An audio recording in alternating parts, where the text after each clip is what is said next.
Hello guys! Welcome to my YouTube channel. Kumusta po kayo? My name is Jessica Castillo. For today's video, panibagong recipe rin naman ang share ko sa inyo.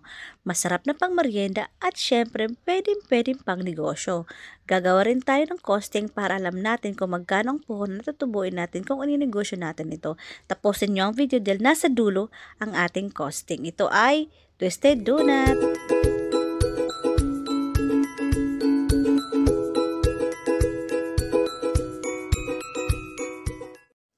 Okay, let's get started. Ito yung mga kailanganin natin. 4 cups all-purpose flour or half kilo harina. 1 cup white sugar. Pwedeng dagdagan, pwedeng bawasan according to your taste. 1½ cup fresh milk or evaporated milk. 1/2 teaspoon salt to balance the sweet. 3/4 cup vegetable oil or butter. And syempre ang ating dried yeast. Yan po lang ang mga kailanganin natin para makagawa tayo ng masarap na merienda at pwede syempre pang negosyo. Sa isang mixing bowl, ilagay natin ang ating 1½ cup ng milk. Milk. Fresh milk ang ginamit ko, pero pwede kayong gumamit ng evaporated milk. Ilagay natin ating sugar. Haluin natin hanggang sa matunaw ang ating asukal. Haluin lang mabuti para pag nilagay natin yung harina natin mamaya, hindi na siya natin masyadong tunaw na yung asukal natin. Ilagay natin ating salt.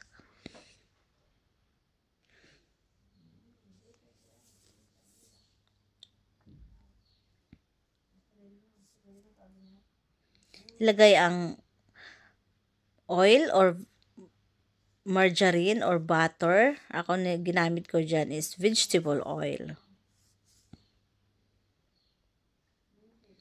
Haluin. Ilagay ang ating dry yeast.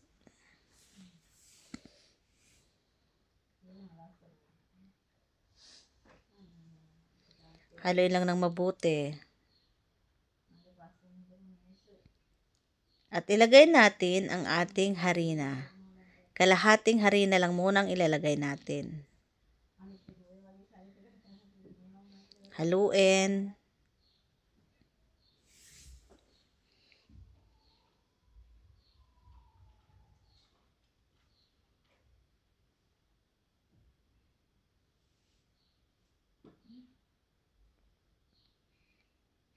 At ibuhusan natin lahat ng natirang harina. Haluin mabuti.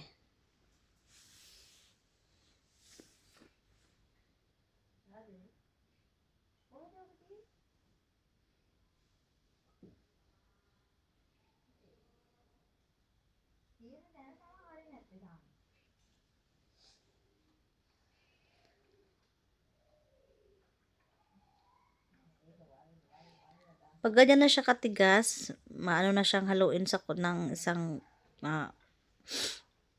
spatula or sandok, gagamitan na siya natin ng kamay. Pero make sure natin na malinis yung kamay natin. Maghugas tayo ng maigi, sabunin natin ng maigi.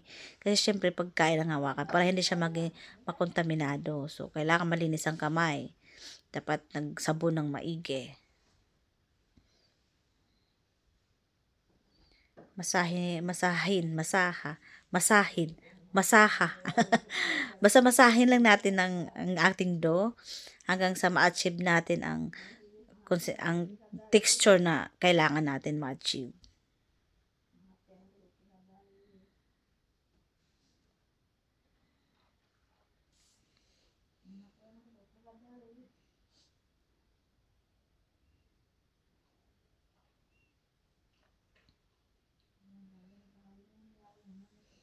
Linisan natin ang ating area. Punasan natin. Malinis talaga siya. Bago ako nag-umpisa dyan kanina, linisan ko na. Pero kasi syempre may mga patak-patak ng harina, patak-patak ng gatas, may patak ng asukal. So, pinunasan ko siya ng tissue ulit. Tapos, ilalagay natin ang ating dough. Diyan natin imasa para yung persa natin. Madali natin mapino yung ating dough.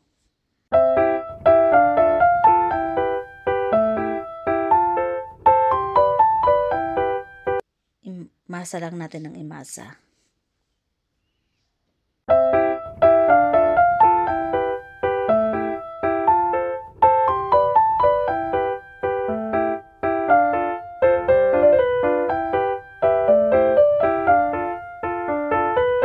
Then, ang ating mixing bowl, lagyan natin ng kunting mantika. Ang kunting-kunti lang, para lang hindi siya magdidikit. Kasi patutubuin siya natin ng 1 to 2 hours. Patubuin lang natin. Diyan, ilalagay natin sa ating mixing bowl. Takpan natin ng cling wrap. Kung walang cling wrap, takpan natin ng tela. Tapos, itabi siya natin ng 1 to 2 hours. Yan, 2 hours nang nakalipas. So, medyo nagtubo-tubo na siya ng konti. Mag-umpisa na tayong maggawa ng ating twisted donut. Nakatubo na siya ng konti kasi parang 2 hours ko siya dyan nirest. Mag-umpisa na tayo. Masahin doon syempre natin. Kung meron kayong maliit na timbangan, kailangan itimbang nyo para uniform ang laki kung pambenta. Ito kasi di naman to pambenta, pangkain lang namin. So, hindi ko na siya uniform kung gaano kalaki. Pero kasi natatansya ko naman na siya kung gaano siya kalaki, kung gaano siya kabigat. Natatansya na ng kamay ko. Yung mga baguhanong hindi pa marunong magtansya, kailangan may timbangan kayo para pare-paras ang laki. Lalo na kung pang negosyo. Para uniform talaga yung laki niya.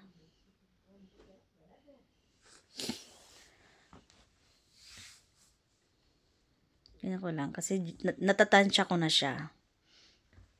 Yung laki, yung bigat ng ginagawa natin dough. Diyan ko ilalagay yung aking nagawa na ng twisted donut. Ganun lang, ganyan lang siya. Tapos, ganun lang natin. Make sure na dun sa dulo, nakadikit para pag nagprito tayo mamaya, hindi siya maghiwalay.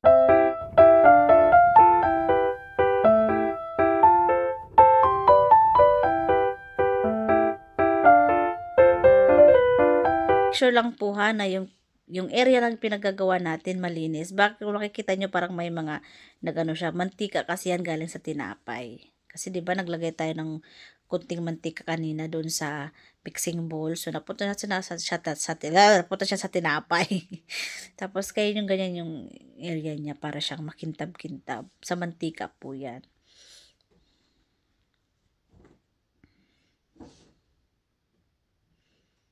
Ganyan lang, ulit-ulit lang natin na gawin hanggang sa maubos natin yung ating dough.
Nakagawa tayo ng 29 pesos sa kalahating kilo ng harina. Kagawa tayo ng 29 pesos. Magpainit na tayo ng mantika.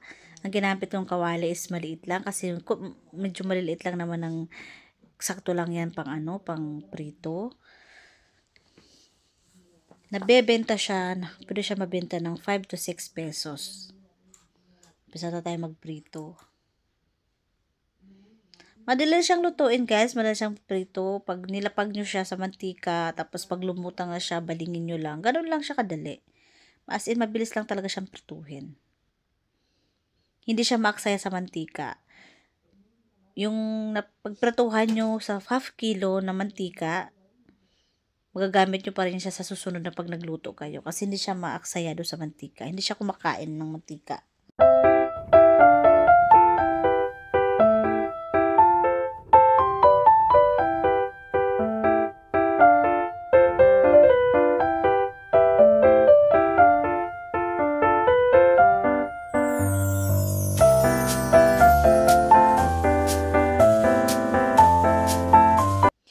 nagpalit ako ng kawali guys kasi sobrang liit ng kawaling ginamit ko, hindi siya nagkakasya. Ang hirap niyang ikutin. Nahirapan ako lang din na nahirapan sa buhay. Akala ko kasi maliit, di pala. Kailangan ko pala na malaki.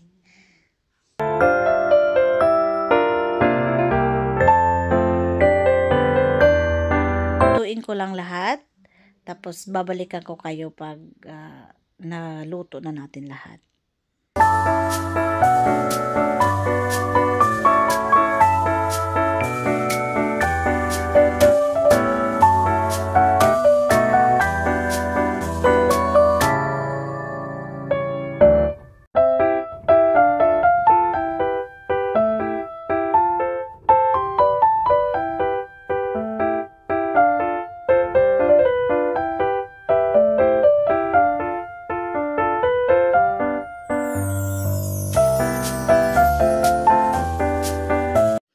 Ayan, naluto na natin lahat.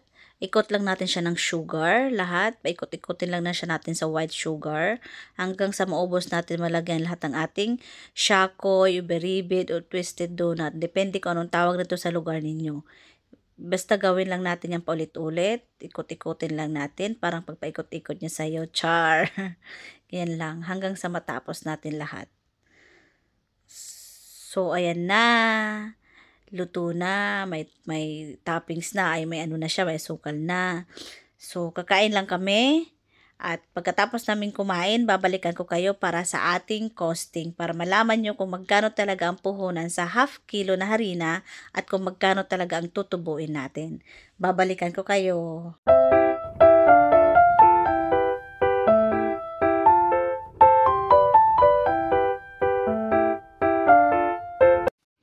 So, ito ng costing natin. 1/2 cup warm milk, 1 tablespoon dry yeast, kalahating kilo ng harina, 3/4 cup vegetable oil or butter, 1 cup white sugar, 1/2 tablespoon salt, 1/4 cup sugar for coating, isang lapad na mantika for cooking, gas, transportation, etc. Ang puhunan natin, umabot siya ng 126 pesos sa kalahating kilo ng harina. So, nakagawa tayo ng 29 pieces times 6, 174 pesos. Pwede rin siyang ibenta ng 8 pesos to 10 pesos. Itong 6 pesos na to na benta, noon pa to nung 2017-18 pa. So, tubo natin is 48 pesos sa kalahating kilo lang. Pero pwede po siyang maging malaki pag nag 10 pesos ang benta nyo. Sa mga hindi pa nakakapag-subscribe, please subscribe and see you for the next video. Thank you for watching. Bye!